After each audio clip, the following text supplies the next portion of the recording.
Right, shalom, shalom. First, I'd like to give all praises unto Yahweh, Bahasham Yahushai, and double honors unto the apostles and elders of GreatMillStone, and honors to you brothers out there in the highways and the byways teaching this word in all sincerity and in truth.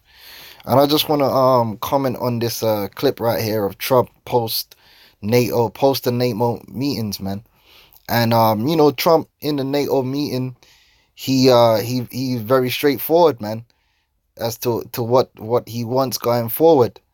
And he's speaking about the commitment that these little members, the little mini-me's, have towards NATO, the North Atlantic Treaty Organization, which was set up supposedly to defend Europe from the power of the Soviet Union. But we know it ended up just forming into the Anglo-American Empire. All right, it's not its primary purpose isn't defense at all; it's offense. Okay, and under that guise, all these different little nations, all right, have received power with the beast. All right, they've received power as being part of the NATO alliance, power and protection throughout the world, and most of that is down to the might of the American military, because the real powerhouse in NATO is America, like hands down. All you got to do is look at the numbers, and that's basically what Trump is saying. That basically America is carrying these little bastards, man. America been carrying them, so now it's time for them to commit and pay more towards defense, or so-called defense towards NATO. All right, and that's basically what Trump's talking about. And guess what? It's in the spirit, because these nations, man, they're going to need to improve and increase their military spending, man, because the Lord's about to bring them into World War III. And Trump knows what time it is. And these European nations better wake up, because war is inevitable, man. And it don't matter what side they're going to be on, in the beginning or in the end.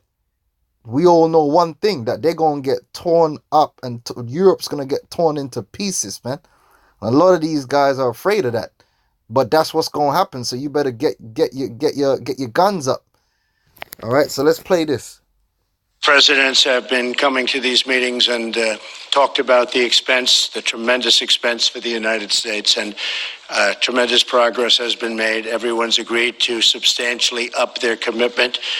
They're going to up it at levels that they've never thought of before. Prior to last year, where I attended my first meeting, it was going down. The amount of money being spent by countries was going down, and down very substantially. And now it's going up very substantially, and commitments were made.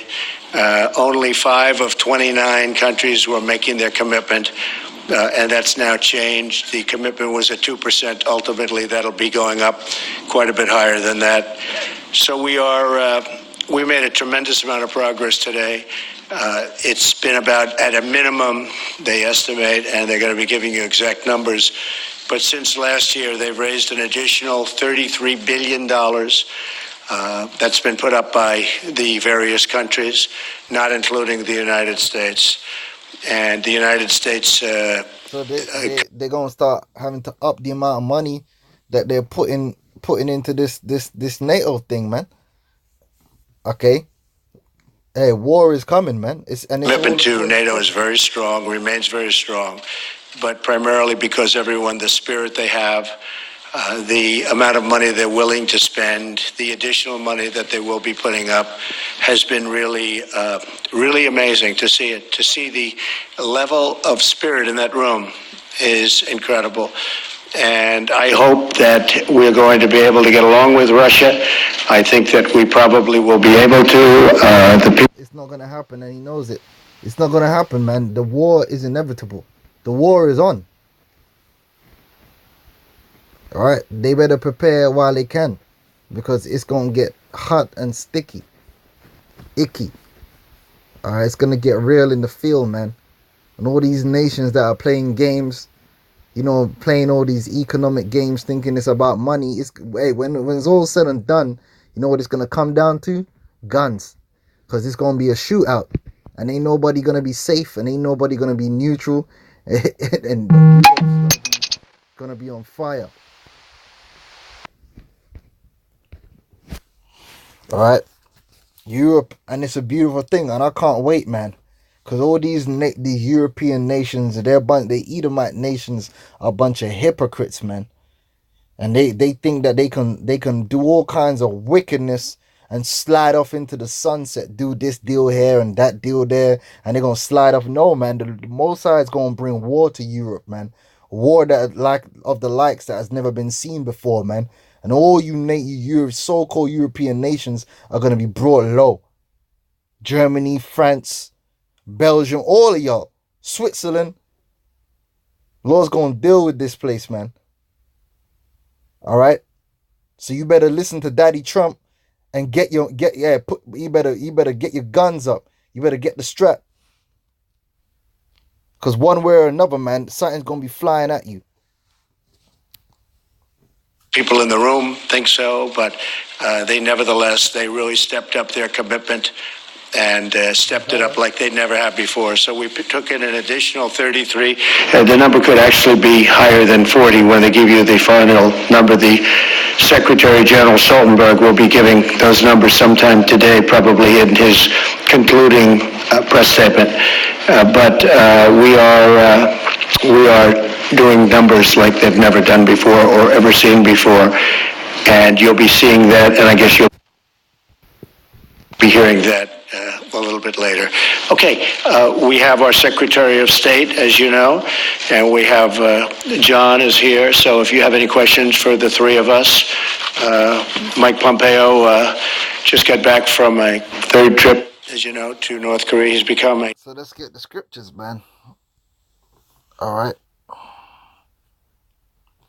This is Joel 3:9. It says, proclaim this among the Gentiles, prepare war. All right, and that's what Trump is basically putting pressure on these NATO members, man, to prepare war. Wake up the mighty men. Let all the men of war draw near. Let them come up. Beat your plowshares into swords. So they're gonna have to redistribute. The target at the moment is 2% of their GDP towards NATO, and he wants them to up it to even 4% of their GDP towards NATO. So they're serious. They ain't even meeting the 2% target, and they gotta go up to 4%. Beat your plowshares into swords and your pruning hooks into spears. Let the weak say, I am strong. Assemble yourselves and come, all ye heathen, and gather yourselves together round about. Thither cause thy mighty ones to come down, O Lord. Let the heathen be wakened and come up to the valley of Jehoshaphat, for there will I sit to judge the heathen round about.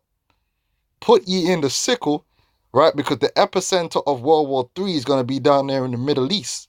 But the war is going to be fought throughout the entire earth. But every war, just like an earthquake, has an epicenter, the center of destruction, which is going to be the Middle East. And all these different nations are going to have troops down there. For the harvest is ripe, come get you down, for the press is full, the fats overflow, for their wickedness is great. Multitudes in the valley of decision, for the day of the Lord is near in the valley of decision, man.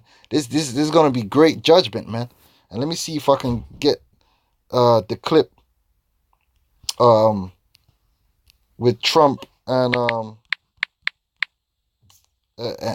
Germany, man. And you know what, man? It's America's fault.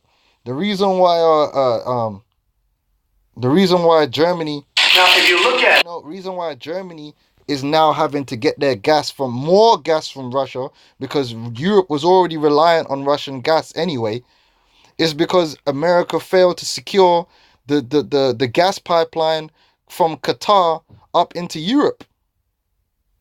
They failed to achieve that man. Their plans have been thwarted. So what the hell else is Germany meant to do? They need the gas, they need the energy. So they got to go to Russia, because Russia's got the pipeline right there and ready. So if it's anyone's fault that Germany is in bed with Russia in terms of this energy deal, it's America. You should have blown the hell up out of Syria and started the pipeline. Simple as that. All right, but you failed. Germany is a captive of Russia because they got rid of their coal plants, they got rid of their He's right. And guess what, man? No matter which way you slice it, when World War III begins, that gas going into Europe's gonna be cut off anyway. That gas that's going into Europe is gonna be cut off anyway, man. It's gonna be a lot of dead Europeans, man. Listen, man, this shit is gonna get real out here. And then you better not hope World War III is in winter. Because once the Russians cut that gas off, in the middle of winter, and that's a beautiful thing.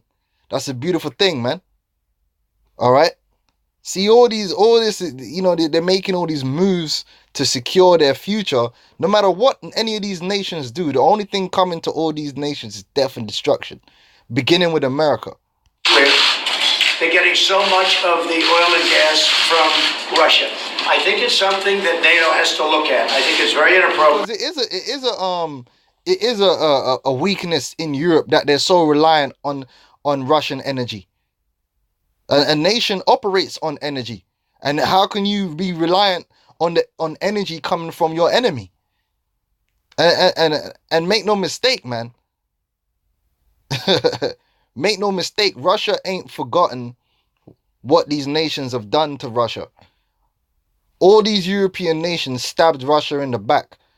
Make no mistake. So I wouldn't think no friendship with Russia would last forever, man. Because all these guys have been treacherous, man. Every single last one of them. And ultimately, that treachery is going to fall on America's head. Because according to the book of Revelations, the beast shall hate the whore. So ultimately, all these nations, man, they're going to turn on America, man. They're going to need to, because this shit's going to get out of control. Their countries are going to get leveled. And I can't wait, man. I can't wait. You're going to see it. You're going to see it. All these nations, man, these proud cities all over Europe, man, are going to be leveled, man. And America's going to be the one to get these punks in a headlock and drag their ass into that war. And good for you.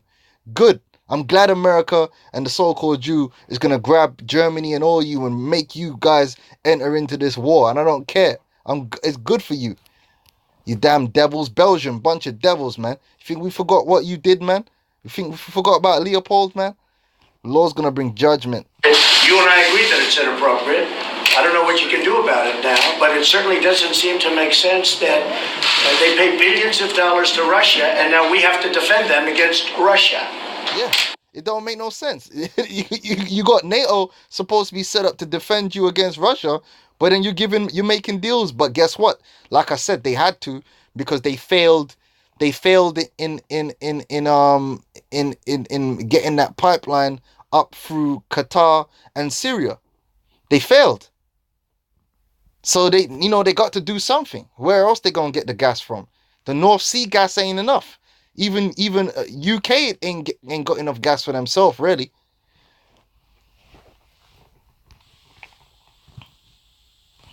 So that's it on that. Hey, this thing is heating up. When you see Trump has to tackle these issues openly and publicly like this, man, that means this shit is heating up, man. And it's getting down to that squeaky bum time, because make no mistake, man, this war, man, is not no fucking joke what's about to go down. World War III is not a joke.